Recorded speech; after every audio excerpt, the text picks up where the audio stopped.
कुछ दिनों पहले गिरफ्तार किया गया था और जनाब उनकी जमानत अब मंजूर कर ली गई है। ट्वीट करने पर गालिबन उनको शायद गिरफ्तार किया गया था और इस पर आज यह भी खबर निकलकर सामने आ रही है कि दरख्वास्त जमानत मंजूर कर ली गई है। सेनेटर आजम खान स्वाति की दरख्वास्त जमानत मंजूर कर ली गई है, उनकी जमानत हो गई है।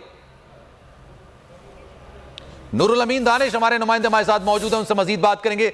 नूरुल अमीन बताइएगा मजीद। जी देखें, सेनेटर आजम स्वाति की जो जमानत बाद गिरफ्तारी की दरखास्त थी वो इस वक्त स्पेशल सेंट्रल जज इस्लामाबाद ने मंजूर की है और जज थे राजा आसिफ महमूद। उन्होंने आजम खान स्वाति की दरखास्त जमानत 10,000 रुपए के जमानती मुचलकों की एवज मंजूर की है और अदालत ने सेनेटर आजम स्वाति को जमानत के तौर पर जो पासपोर्ट है वो जमा करवाने की हिदायत भी की है।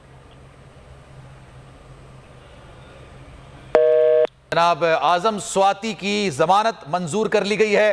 कुछ दिनों पहले उनको गिरफ्तार किया गया था और उन्होंने गुफ्तगू भी की थी और अब उनकी जमानत मंजूर कर ली गई है। एक और बड़ी खबर यह आ रही है कि जनाब आजम खान स्वाति की दरख्वास्त जमानत को मंजूर कर लिया गया है। ठीक है जनाब, राजा बशारत इस वक्त हमारे साथ मौजूद हैं, पाकिस्तान तहरीक इंसाफ के रहनुमा है इस वक्त।